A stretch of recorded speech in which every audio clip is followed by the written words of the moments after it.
Ce matin, je termine un peu ce dernier message d'une saison, en fait. On a vécu une saison ensemble, nouvelle saison de croissance. Il y a eu plusieurs messages, une série également, on va finir par le voir. Et ce matin, vraiment, je voudrais terminer un peu avec cette dimension. Vous savez, l'apôtre Paul va dire dans Philippiens chapitre 3, verset 1er, vous ne l'avez pas à l'écran, il partage quelque chose qu'il avait déjà partagé, des choses que les chrétiens de Philippe avaient déjà entendues de la part de Paul. Et il va dire, ça ne me dérange pas que je vous écrive à nouveau sur les mêmes choses que je vous ai déjà partagées. Et pour vous, c'est plus sûr. Et ce verset me touche parce que ce matin, je veux juste appuyer un peu sur certains éléments que nous avons vus dans les derniers mois. Mais bien sûr, c'est un nouveau message. Et je veux répondre aussi à des questions. Mais sincèrement, je crois qu'on a besoin surtout de se rappeler des vérités fondamentales. Vous savez, les vérités fondamentales, elles sont là pour rester. Elles sont faites pour rester, des vérités sur lesquelles la foi s'appuie. Alors, ce sont des vérités qu'il faut continuellement revenir avec, se laisser traverser par ces vérités-là et expérimenter à nouveau de nouvelles saisons dans les vérités qui sont les mêmes depuis toujours. Dieu est le même hier, aujourd'hui, éternellement. Et ce qu'il a prévu que chaque croyant vive, c'est quelque chose que nous sommes appelés à vivre encore aujourd'hui. Ceux qui nous ont précédés, nous-mêmes, et même ce qui a fait partie de notre passé, parfois, a besoin d'avoir une mise à jour. On a besoin de revenir sur ces choses-là. Alors, je crois que ce message est pertinent pour chacun et chacune d'entre nous ce matin. Et le titre de mon message s'intitule « Une passion véritable, indépendamment des autres ». Une passion véritable pour Dieu, indépendamment des autres. Et je vais répondre à 3 questions. Des questions que j'aurais aimé qu'on puisse aborder ces questions-là avec moi lorsque j'étais jeune dans la foi. J'aurais aimé avoir un peu d'équilibre là-dessus, avoir un éclaircissement, avoir peut-être un peu quelque chose qui fait un peu plus de sens. Vous savez, des fois, on nous enseigne la foi, et puis on doit admettre que certaines fois, les choses que j'ai mises en pratique, ça ne semblait pas fonctionner pour moi. Ce n'était pas aussi simple, ce n'était pas aussi naturel. Et parfois, on a l'impression que finalement, on est les seuls à ne pas y arriver. Et quand, en plus, on ne parvient pas à parler des vraies choses ensemble, ça laisse une impression que tout le monde réussit, sauf toi. C'est ça qui donne comme impression. Et ce matin, je suis convaincu que ce sont des questions qui nous ont probablement un jour ou l'autre titillés. Ce sont des questions avec lesquelles peut-être on lutte. Peut-être vous luttez en ce moment avec ces choses-là. Peut-être vous avez vu aussi la publicité sur les réseaux sociaux et vous vous avez dit « Hey, je veux y aller, je veux entendre ce message-là » et surtout le vivre ensemble ce matin parce que je crois que la présence de Dieu va être présente. Je vais prendre ma guitare tantôt et on va répondre à ce message à travers des chants, la prière, la présence de Dieu. Combien croit que Dieu est avec nous ce matin? Amen. Vous avez le droit de dire Amen, vous avez le droit d'applaudir et on a une devise. Quand on entend ne serait-ce qu'une personne qui frotte ses mains ou qui semble vouloir applaudir, on se met tout avec cette personne-là pour applaudir ensemble. Est-ce qu'on peut acclamer Jésus-Christ ce matin? La première question que j'aimerais aborder, plutôt, ça va être la seconde, mais toutes ces questions-là, les 3 questions. Est-ce que Dieu nous demanderait de nous dévouer aux autres alors que nous sommes nous-mêmes confus, épuisés, tristes ou découragés? Première des choses. 2, s'occuper de soi en tant que croyant. Est-ce de l'égoïsme spirituel? Souvent, la ligne est mince. On a besoin de Jésus, mais on sent aussi cette pression de devoir être là pour quelqu'un d'autre tout le temps, de devoir répondre aux besoins des autres. Et comment on jauge ça? Comment on deal ça? Et la 3e question que j'aimerais répondre ce matin, c'est être plus discret dans notre foi. Est-ce de la peur ou même de l'orgueil? Très important. Je réponds à ces questions ce matin avec un message qui est accessible pour tous. C'est un message pour tous ce matin, avec simplicité et authenticité. Que tu sois novice dans la foi ou plus expérimenté, je sais que ce matin, nous allons sortir d'ici, j'allais dire découragé, non, encouragé. Je rectifie. Oui, OK, vous pouvez applaudir. Alors, parfois, c'est bien, parce que parfois, on applaudit la grandeur de Dieu et d'autres fois, c'est vrai, on applaudit la bêtise humaine, OK? Alors, ce matin, j'aimerais dire que nous allons tous sortir encouragés, surtout à entrer dans une nouvelle saison de croissance avec Dieu. Lorsqu'on dit qu'on finit une saison, c'est pour donner naissance à une seconde, à une deuxième saison, et que tout soit cohérent. les choses, les vérités qu'on reçoit, elles sont faites pour porter du fruit. Dieu nous fait expérimenter des choses pour qu'il y ait une suite, pour qu'il y ait vraiment quelque chose d'autre. Et c'est tellement pertinent et cohérent avec le message de ce matin. Quelque chose qui fait du sens pour nous. J'étais dans une conférence, la conférence Convergence que nous organisons avec une équipe auprès des jeunes leaders, des jeunes pasteurs de la province. Et on est tellement bénis. On a fait sold out, c'était complet. Il y avait plus de 75 jeunes pasteurs qui ont assisté à cette conférence et nous avons abordé le sujet justement, qu'est-ce que la passion, la véritable passion, indépendamment des autres. Alors, j'ai apporté des messages, mais ce matin, franchement, quand j'ai vu ce qu'on a vécu, ce qu'on a expérimenté avec les jeunes, je me suis dit, il faut que je partage ça avec des plus vieux, avec des adultes aussi. Bien sûr, je le réadapte et c'est un message aussi pour nous, avec l'Église CCH ce matin, mais c'est tellement important, c'est tellement pertinent. Combien de jeunes aussi sont venus nous avouer comment le sujet est quelque chose qui est prenant dans une vie lorsqu'on cherche à vivre quelque chose avec Dieu de tellement plus significatif, de vouloir grandir de progrès en progrès. La passion, comment on discerne, comment on y arrive, comment on aboutit à une vraie passion avec Dieu, indépendamment des autres. Et lorsque je parle des autres, je parle de tous ces cadres extérieurs qui peuvent exercer une pression sur nous. Les autres, indépendamment des autres, les cadres qui nous entourent, même l'Église en tant qu'institution. Je ne parle pas de l'Église, les croyants, la vraie communauté, la bonne communauté de foi, mais aussi l'Église parfois peut être là comme une espèce de système, quelque chose d'institutionnel. L'Église en tant qu'institution peut aussi parfois être une pression pour notre passion. Peut être un danger, peut être un défi, peut être un ennemi parfois. Et on parle du conformisme. Souvent, on a tendance à donner ce mot lorsqu'on parle de la religion, le conformisme religieux. J'aimerais vous dire qu'il y a toute une synchronisation sociale qui nous entoure depuis le jour 1 où nous sommes nés. Nous sommes le produit des gens qui nous entourent. Quoi que tu puisses dire, quoi que tu puisses y penser, dans les bonnes choses comme dans les mauvaises choses, quelqu'un t'a influencé à être ce que tu es aujourd'hui. Et c'est important de comprendre qu'il y a tout ce conformisme religieux, mais aussi social, culturel et relationnel. Et c'est quelque chose qu'il faut aborder lorsqu'il s'agit aussi de vivre sa foi dans un monde où nous sommes pris avec toutes sortes d'autres personnes. Je ne suis pas tout seul. Et ma foi ne peut pas être uniquement indépendante. Ma foi dépend des autres. Et les autres dépendent aussi de moi. Alors, à quelque part, il faut parler de cette passion véritable, indépendamment. De quoi il s'agit, indépendamment des autres et de ce cadre extérieur, les circonstances aussi inévitables parfois. Combien ici sont témoins d'avoir vécu des circonstances qu'on n'avait pas prévues? Des circonstances même qu'on priait le contraire, on priait l'inverse.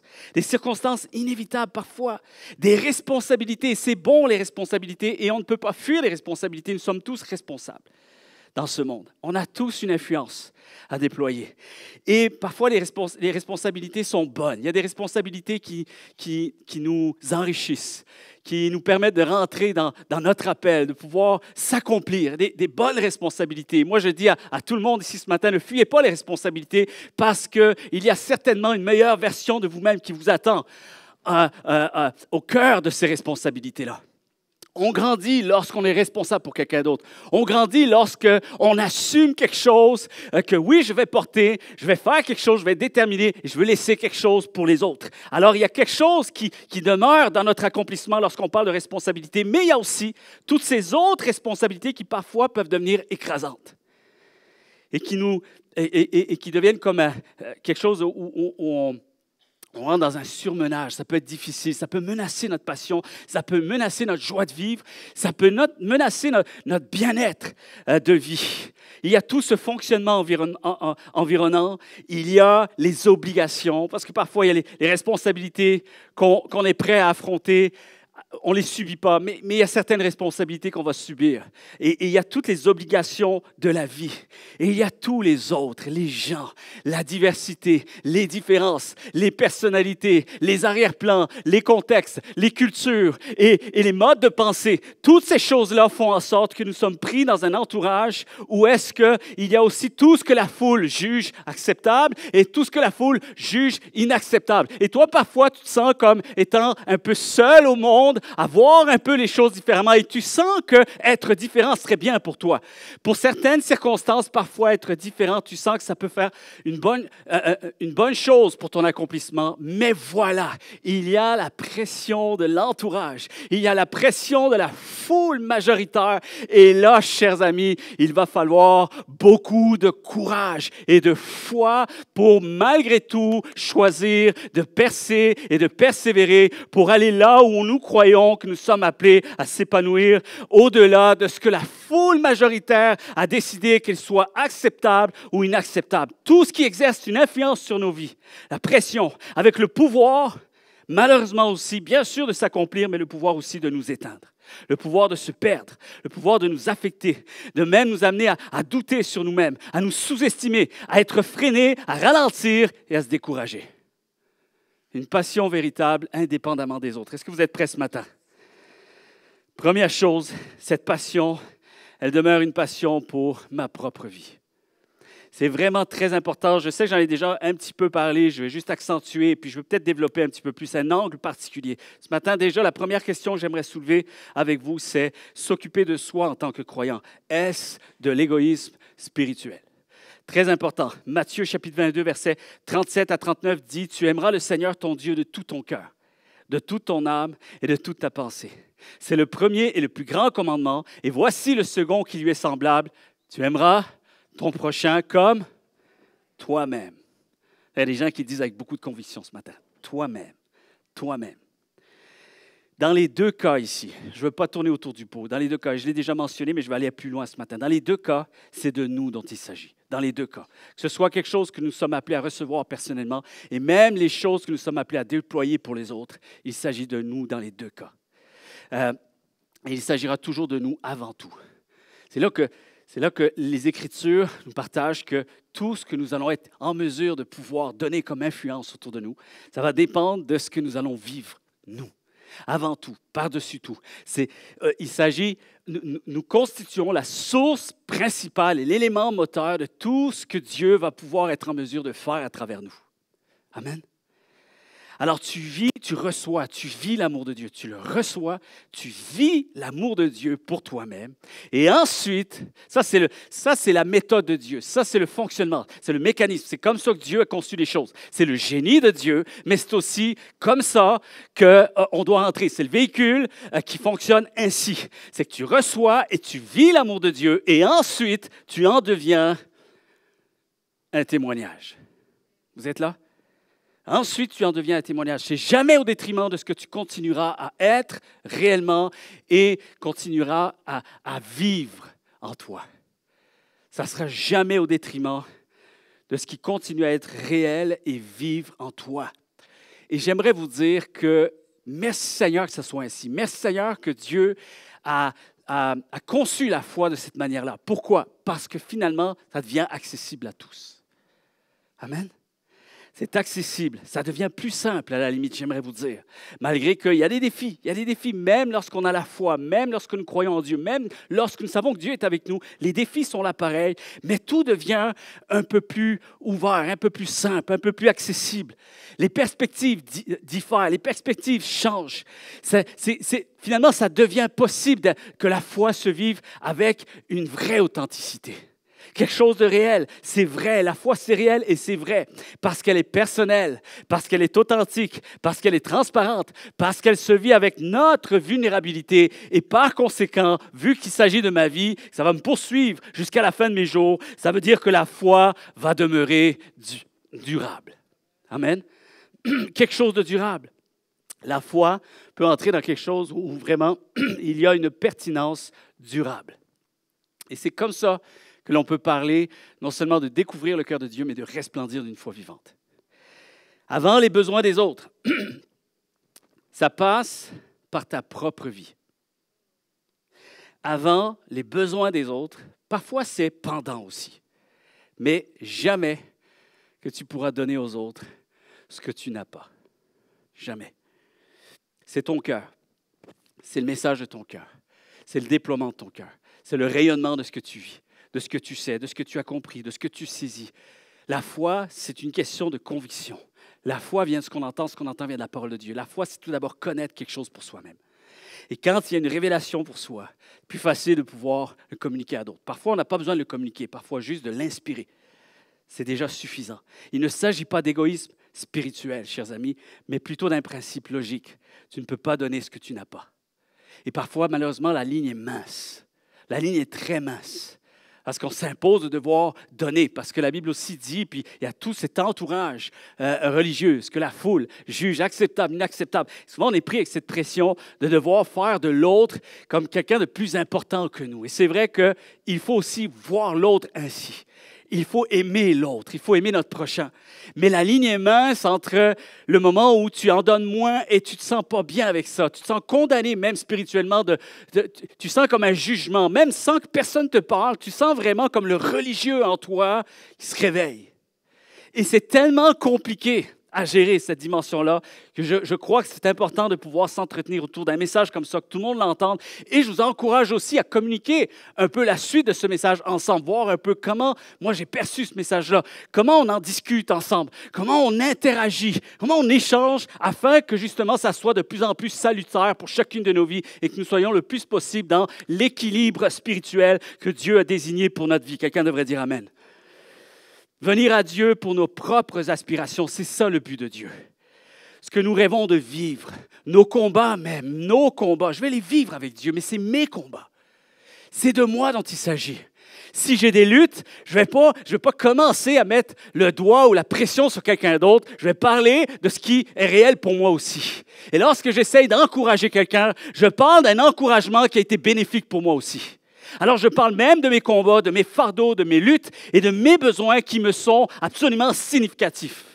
Et le service que nous parviendrons à déployer pour ce monde qui nous entoure, chers amis, doit jaillir premièrement de nos propres victoires. Amen.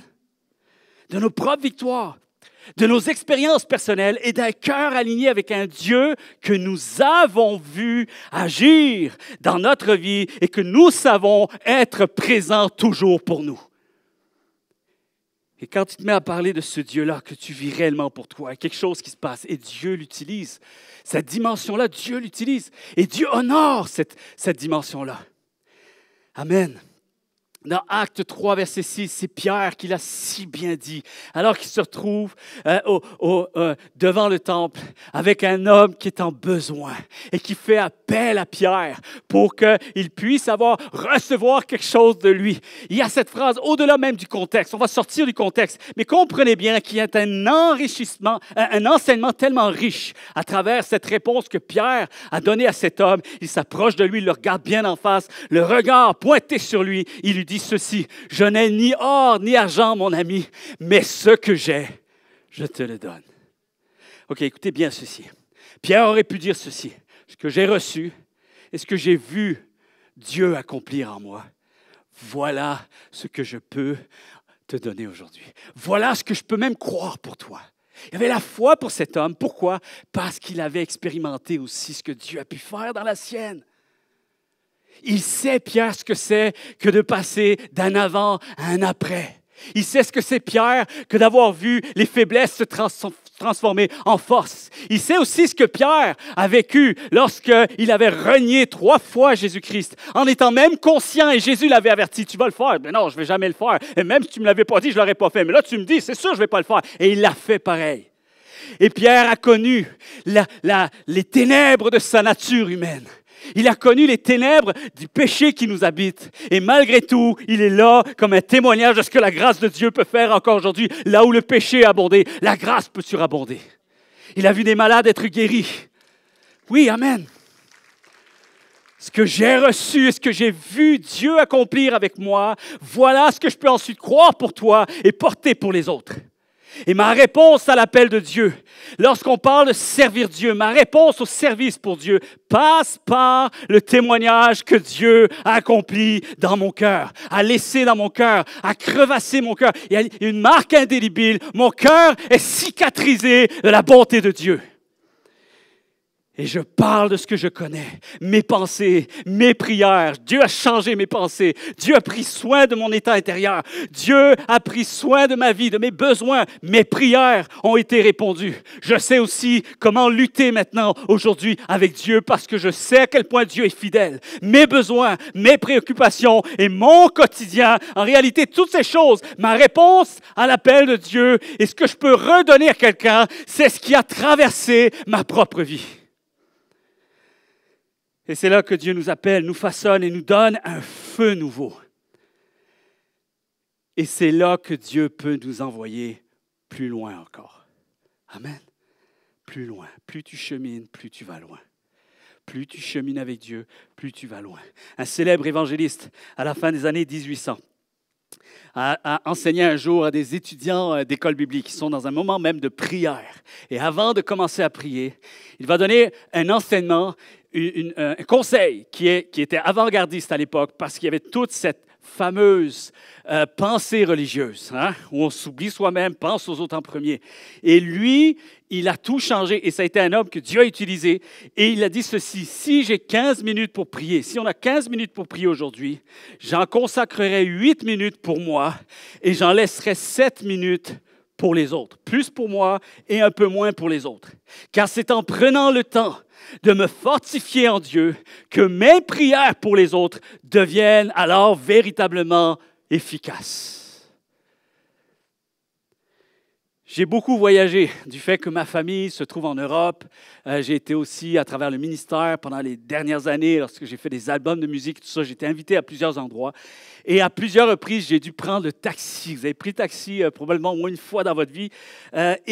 Franchement, pour ceux qui ont déjà fait l'expérience, vous le savez, si vous avez plusieurs fois fait cette expérience-là d'avoir pris le taxi, vous savez que l'expérience peut grandement varier d'un taxi à un autre.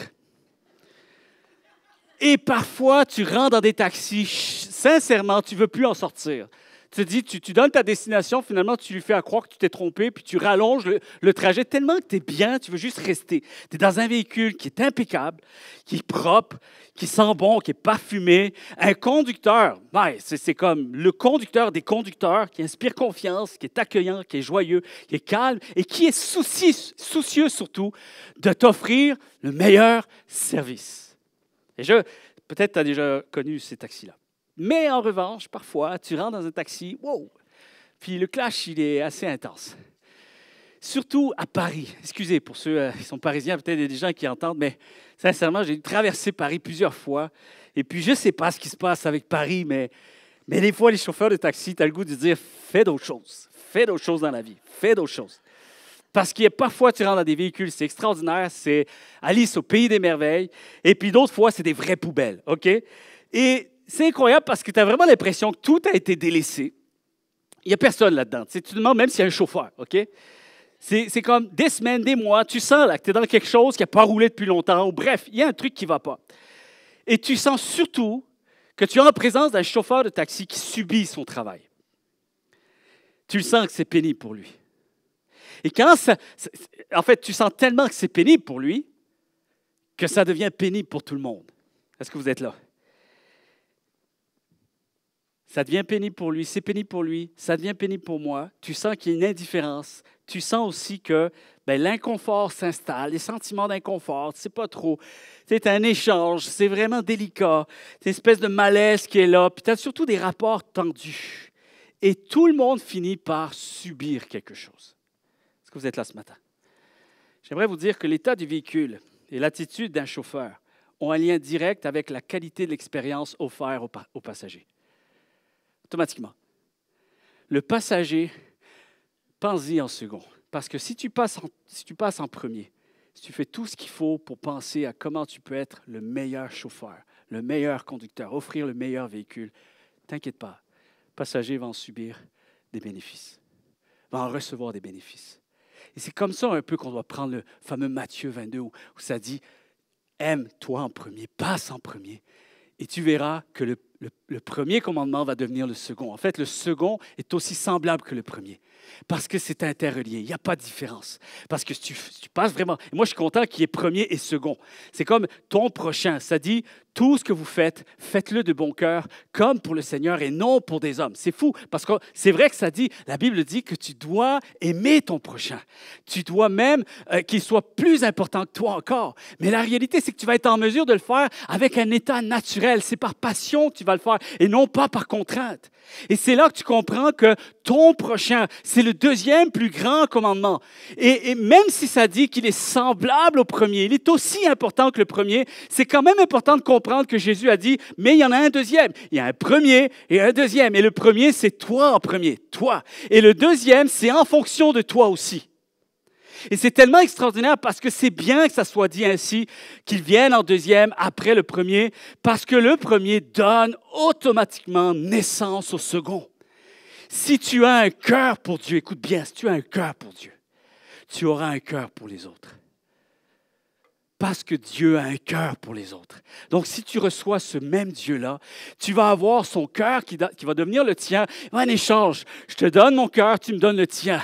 À mi-chemin entre le cœur de Dieu et le mien, si tu parviens à aimer Dieu, forcément, tu vas avoir le désir d'aimer ton prochain. Tu vas avoir un désir d'aimer ton prochain. Si tu as l'un sans l'autre, par exemple, c'est que quelque chose ne se fait pas naturellement. Quelque chose se fait avec contrainte. Quelque chose est en train de se subir en toi. Et c'est sans véritable passion. L'égoïsme spirituel, je réponds à la question, ce n'est pas une forme d'égoïsme spirituel de penser à soi avec Dieu. Écoute bien, bien au contraire.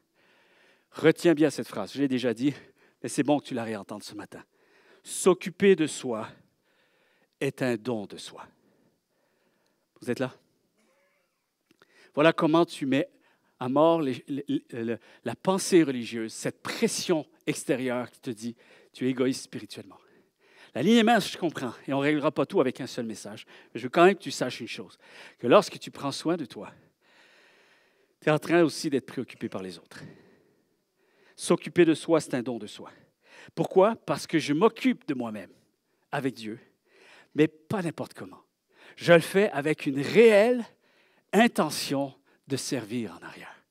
C'est pas pareil. C'est comme le chauffeur de taxi. Je n'ai pas un meilleur exemple qu'un chauffeur de taxi.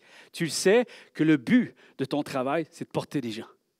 Alors, tu es amoureux de ton travail, tu es amoureux d'un véhicule, tu veux le meilleur véhicule, tu cherches à toujours offrir. Et c'est bien, et on est fiers d'être dans quelque chose qui fonctionne, qui est de qualité. Et finalement, c'est une superbe expérience pour moi, déjà à la base. Alors, si ça l'est pour moi, je suis convaincu que ça va l'être aussi pour la personne que je porte en arrière.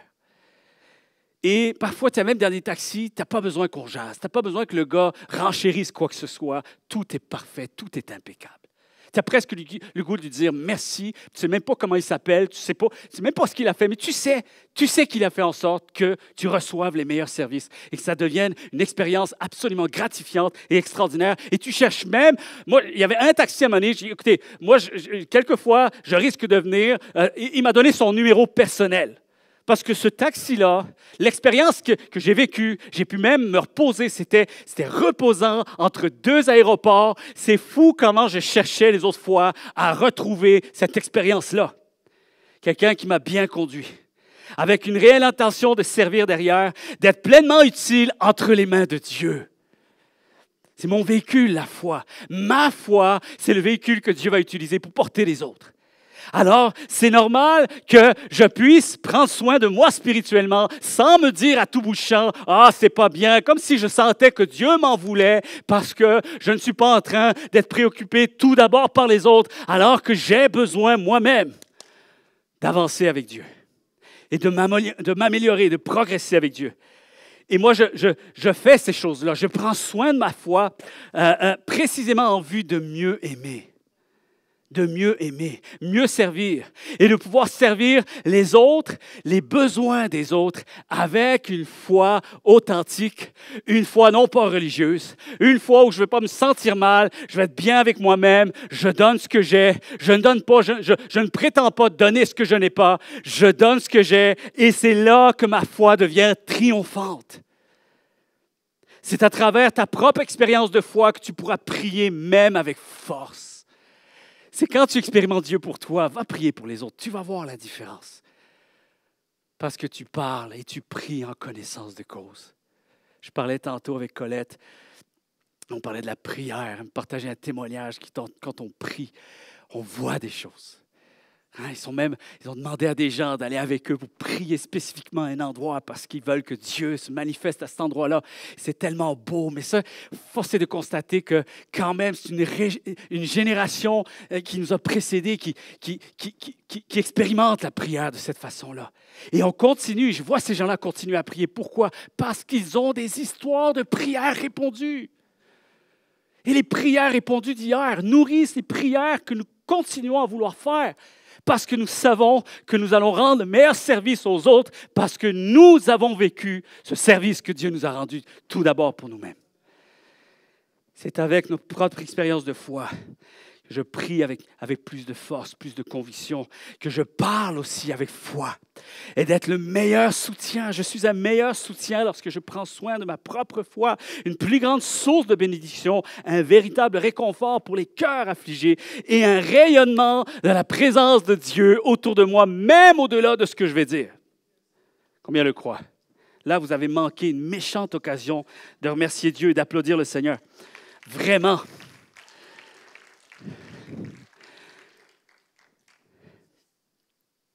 Un don de soi. L'apôtre Paul a reproché aux religieux de son temps. Il fallait le faire, hein, c'est quelque chose. Mais je bénis Dieu pour ce qu'il a réussi à dire. Parce qu'aujourd'hui, c'est ce que nous recevons comme enseignement. Et je crois que si des gens avaient omis de dire ces choses-là, ça aurait été difficile pour nous de faire la part des choses.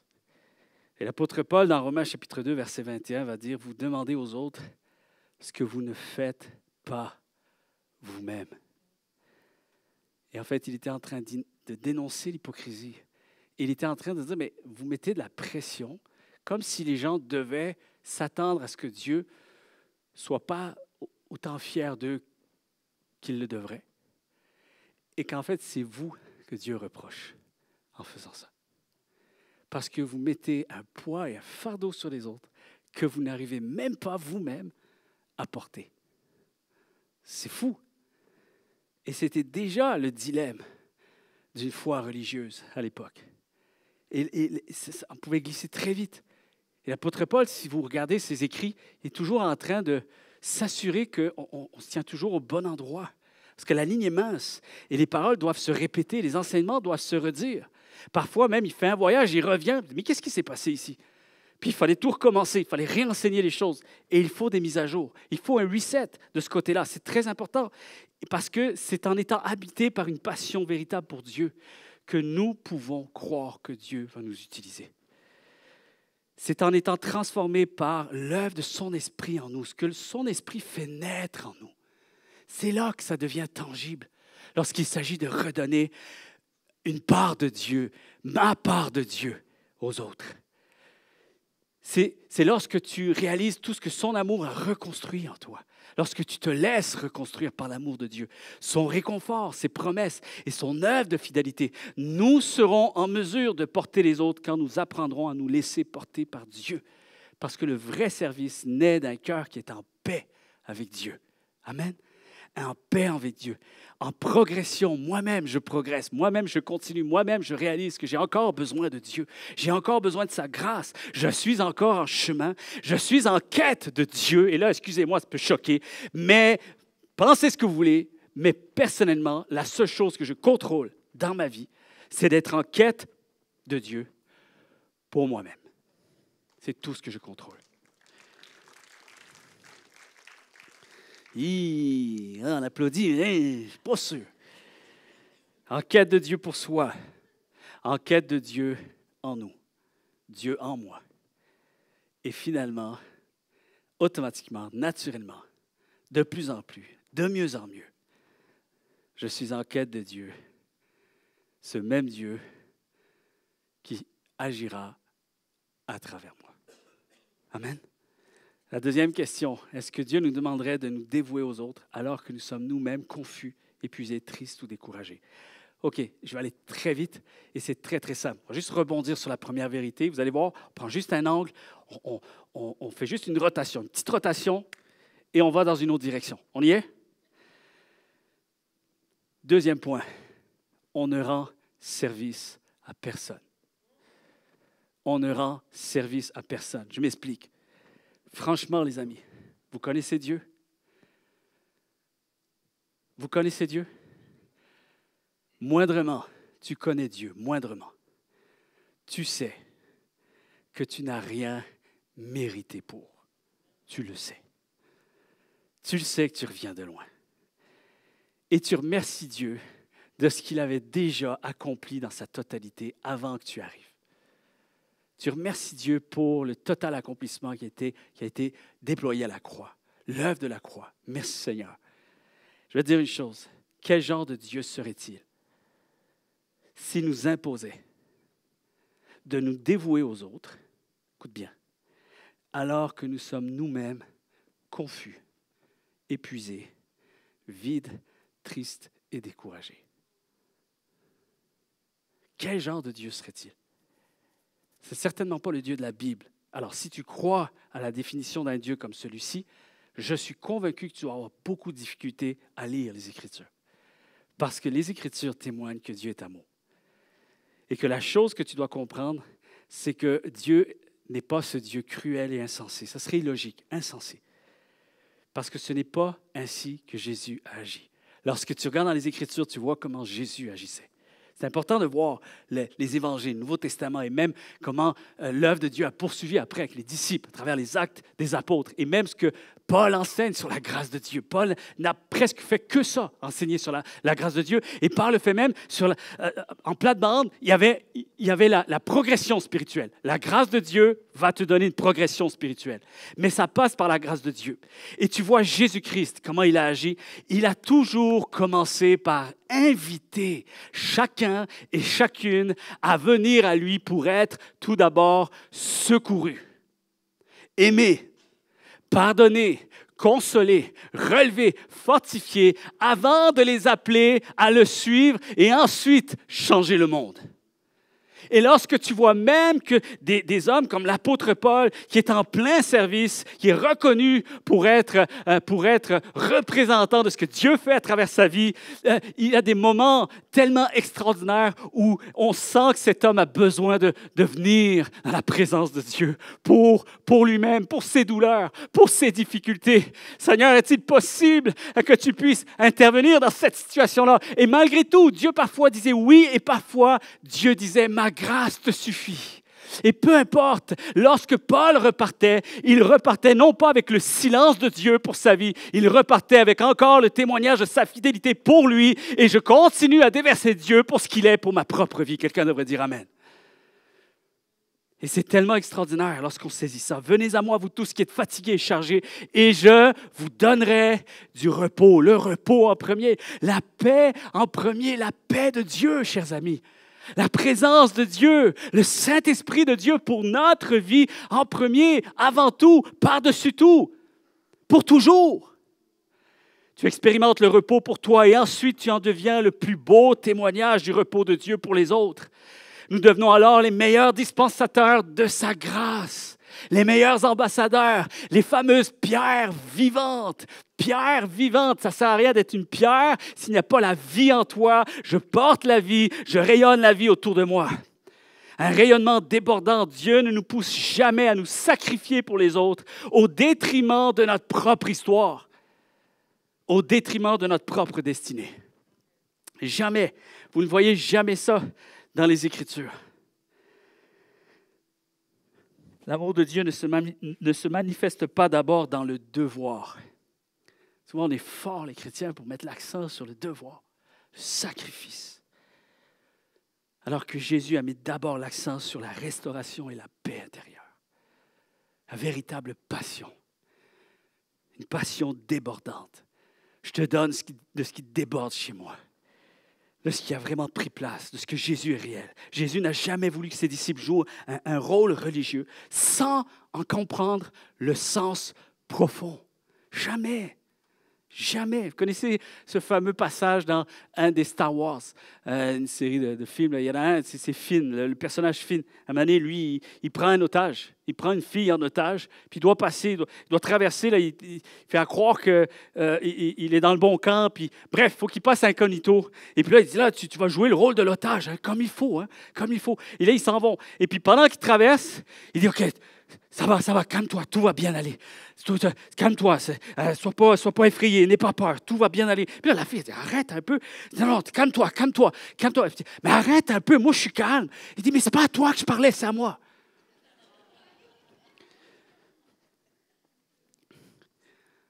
La paix de Dieu pour soi-même. Souvent, on arrive et on parle de Jésus à d'autres, puis on est tous en train d'avoir peur, d'être effrayés. Qu'est-ce qu'ils vont dire? Et quand c'est réel pour toi, ça sort, tu ne réalises même pas que ça sort parfois. C'est tellement quelque chose de naturel. Pourquoi tes disciples ne gênent-ils pas? Les religieux sont venus voir Jésus. Pourquoi tes disciples ne gênent-ils pas? Vous savez, il y avait ces coutumes déjà à l'époque, tu sais, ce fameux cadre extérieur, pression extérieure, la foule, ce qu'elle a jugé acceptable, inacceptable. On commence à donner des records, des systèmes de pointage, des classements, tableaux de classement aux gens. Et là, tes disciples ne jeûnent pas, ils devraient jeûner aujourd'hui. C'était coutume imposée à tous de jeûner à ce moment-là. Et Jésus a répondu avec une sagesse de fou, les amis. Il dit, les invités de la noce peuvent-ils être en deuil pendant que l'époux est avec eux? Je vais expliquer. Les jours viendront où l'époux leur sera enlevé, et alors ils jeûneront. Ça, c'est dans Matthieu 9, versets 14 à 15. Ce qui veut dire que Jésus voulait qu'ils soient pleinement avec lui, se réjouir d'être en sa présence.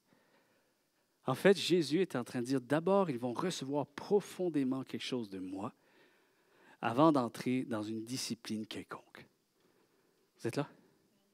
Avant d'entrer dans un déploiement de service quelconque. Le temps de la préoccupation spirituelle pour les autres viendra plus tard, comme une réponse libre et profonde. Elle viendra, elle doit venir, elle est là, elle sera là. Mais assurez-vous qu'elle demeure toujours une réponse libre, passionnée et profonde, provenant de notre amour véritable pour Christ. Quelqu'un devrait dire Amen. Montre-moi ta foi sans les œuvres, et moi je te montrerai la foi par mes œuvres. C'est ce que Jacques va dire. Les œuvres sont vraiment là. Les œuvres, c'est vraiment quelque chose qu'on doit s'attendre à ce que Dieu fasse dans nos vies. On doit même vouloir que Dieu nous utilise. Mais ceux qui m'inspirent le plus, ceux que je peux vraiment dire, oui, je crois vraiment, ces gens-là veulent vraiment voir Dieu se manifester dans leur vie. C'est des gens qui inspirent, qui vivent quelque chose avec Dieu. Et la foi, lorsqu'elle est vraiment vécue, elle finit par devenir des œuvres. Les œuvres de la foi. Et c'est là qu'on voit que Jacques, parfois on dit, hey, est-ce qu'il contredit Paul? Paul, il dit, ce n'est pas par les œuvres qu'on est sauvé, mais par la foi. Alors, encore une fois, Paul, il dit la même chose que Jacques. Il dit d'abord la foi, et ensuite les œuvres, sans que tu aies besoin d'aller te justifier à travers tes œuvres. Tes œuvres sont juste le résultat naturel et normal de ce que tu vis avec Dieu. Alors ta foi, sans les œuvres, reste impossible. Mais parce que tu as la foi, on le verra tes œuvres. Et approche-toi de Dieu de tout ton cœur ce matin. Quand tu viens devant Dieu, commence par toi-même. Fais-le pleinement. Va au bout de ce qui te préoccupe. Va au bout de ce qui te manque. Quand tu sers les autres, fais-le à travers toi. Parle pas de ce que les autres peut-être t'ont dit ou des enseignements que tu n'arrives même pas à expliquer. Parle de ce que tu peux expliquer. Parle de ce que tu peux transmettre. Parle de ce qui est réel pour toi.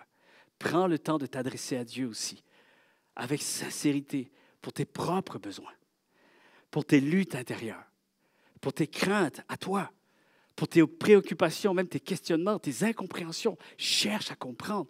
Tu seras en mesure de pouvoir donner une réponse de compréhension aux autres. Ne survole pas cette étape. Plonge-y comme il faut.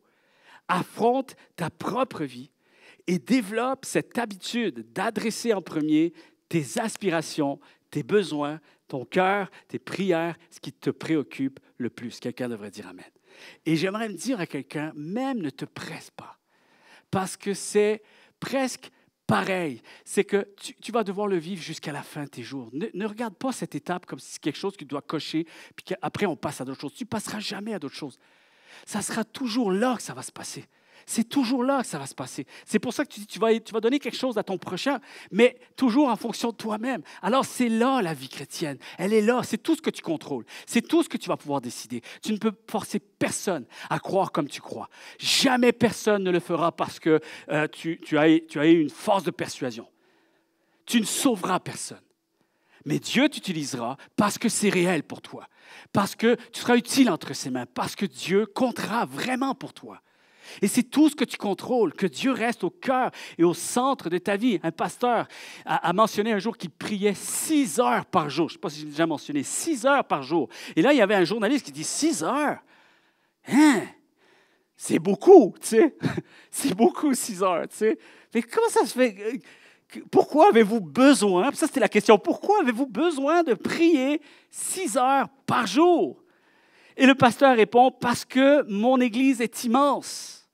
Et il y a tant de gens que j'ai du mal à aimer, que je dois prier donc 6 heures pour que Dieu m'aide à les aimer comme lui les aime. Beau. Beau. Peut-être qu'il faudrait que je prie 12 heures par jour. Non, non. Non, j'ai passé aucun message. Non, non, non. Non, non, pas vous, les autres, mais pas vous. Alors, même les plus expérimentés ont compris qu'il fallait d'abord prier pour soi, que ça passait d'abord pour soi-même, chers amis. Et je veux finir avec ceci. 3, être plus discret. Et c'est la conclusion. Ne vous inquiétez pas, on n'est pas encore pour 30 minutes ici. Ça va bien. Être plus discret dans notre foi, est-ce de la peur ou de l'orgueil? Écoute bien ceci. Le meilleur exemple que je peux donner, et mon 3e point est celui-ci, digne de respect. Je vais faire l'éloge d'un homme dans les Écritures, et j'aimerais dire pour cet homme que cet homme a tout mon respect. Peut-être qu'on l'a jugé rapidement, hâtivement. Des commentateurs bibliques, des spécialistes de la loi, je trouve que c'est trop facile. C'est trop facile. Il y a trop d'éléments dans ce passage, surtout que c'est des éléments aussi qui marquent le fondement de notre foi. C'est le fameux passage où Jésus va expliquer qu'il faut que tu naisses de nouveau. Et cet homme s'appelle Nicodème. Et Nicodème, c'est un religieux. Et Nicodème est dans un dilemme. Parce qu'il sent que Jésus l'interpelle. Et il sent qu'il a besoin de s'approcher de lui. Il a besoin d'un temps. Il a besoin de comprendre. Et peut-être aussi, il est dans un dilemme parce qu'en ce moment, sa foi est en train d'être chamboulée. Parce qu'il a entendu les enseignements de Jésus, qui sonnent très différents de tout ce qu'il a reçu comme enseignement jusqu'à maintenant. Et là, il doit continuer à officier le service pour les autres. Il doit continuer à être un chef religieux, à être un modèle, à être un exemple. Mais voici que lui-même a perdu les repères parce que Jésus l'a impacté. Et il a besoin de comprendre. On ne sait pas la suite de l'histoire. On ne sait pas si Nicodème a continué dans les voies. Est-ce qu'il a abandonné ses voies à lui pour suivre les voies de Jésus-Christ? Mais une chose est sûre, c'est que ne le jugeons pas trop vite. Parce que je crois qu'il y a beaucoup d'exemples que cet homme nous donne pour que nous puissions vraiment faire une belle démarche avec Jésus aujourd'hui. Si tu regardes à Nicodème, c'est un homme qui n'a pas laissé la pression des autres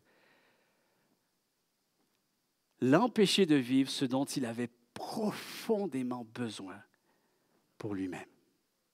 Écoute bien. Il a été jugé sévèrement. Il est encore jugé sévèrement, Nicodème.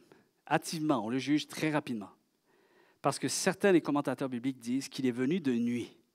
Il a choisi d'aller rencontrer Jésus de nuit. Pour que personne ne le voie. Alors là, on a dit par peur et par orgueil. C'est pour ça qu'on n'a que presque des interprétations négatives à propos de ce que Nicodème nous donne comme exemple. Parce qu'il ne voulait pas être vu. Et c'est vrai qu'on dit que la foi doit être, quand tu as la foi, tu la partages, tu la publies. Lorsque tu as honte de t'afficher pour Jésus, c'est comme si tu le reniais. Mais la réalité ici, c'est qu'on n'est pas là. On n'est pas là du tout. Personnellement, il faut le voir autrement. Je le vois autrement. Je l'assume. OK? Pour moi, c'est un homme qui est digne de respect. Pourquoi? Parce qu'il a choisi de rencontrer Jésus quand tout était calme. Écoute bien.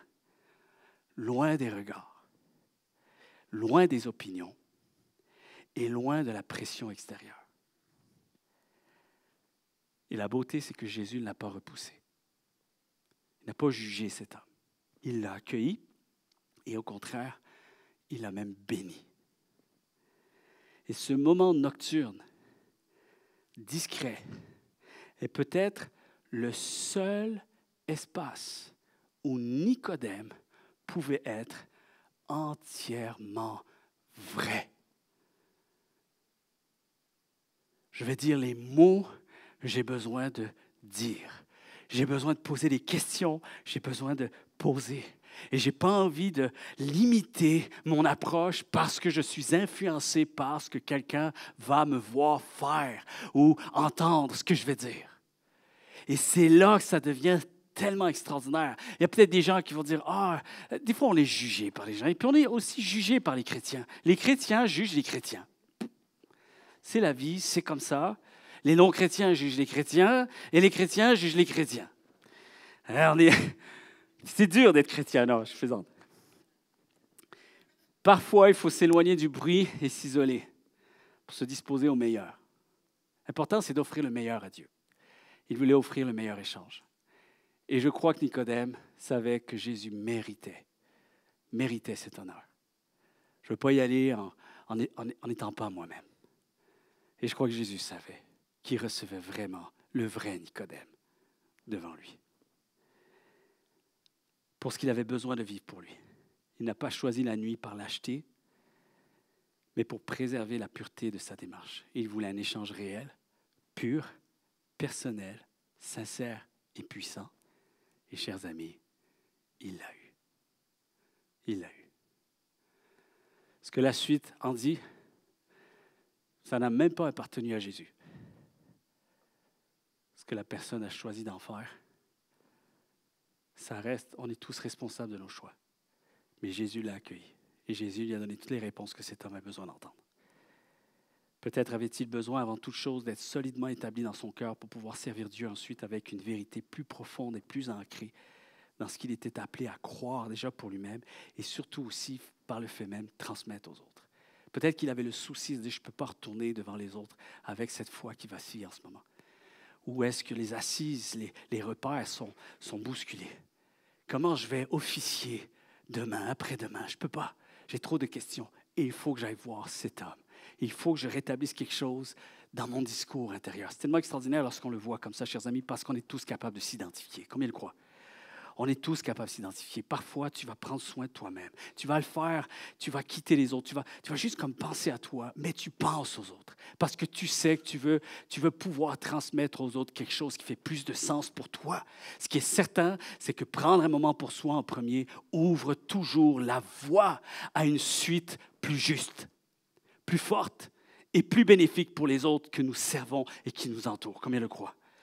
Alors toi aussi, viens avec les besoins de ton cœur en premier et sache que c'est quelque chose que tu vas devoir vivre constamment, continuellement, jusqu'à la fin. Ne te laisse pas troubler par les jugements d'une religion déformée.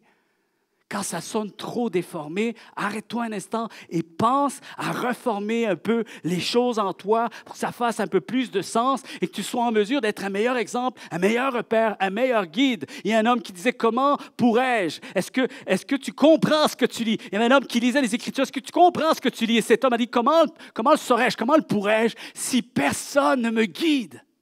Et si tu veux guider quelqu'un avec une justesse qui représente vraiment l'œuvre que Dieu veut accomplir dans le cœur de cet homme ou de cette femme, alors tu vas devoir passer par toi en premier. Ne te laisse pas troubler par ces jugements d'une religion déformée, celle qui nous fait croire que porter sa croix, c'est s'oublier complètement pour ne penser qu'aux autres. Amen. Amen. Est-ce qu'on est prêt à chanter un chant? Amen.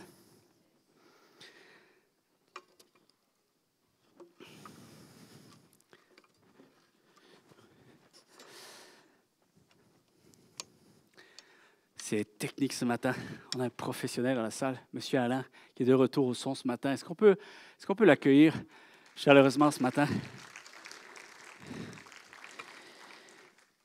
On fait des transitions J'espère que je vais y arriver. Chers amis, j'aimerais donner 3 phrases pour finir. 3 conseils pour les jours où ma passion sera menacée. La première, ceci. Ne vis pas ta foi avec un agenda qui n'est pas le tien. Première des choses. Apprends à trouver ton propre rythme spirituel, sans te laisser emporter par la pression des autres. Très important. Vous savez, chaque plante a sa saison pour fleurir. Amen. Et nous sommes tous ici des plantes différentes. Marche au pas de Dieu et non selon les critères non fondés parfois de la foule. Amen. 2.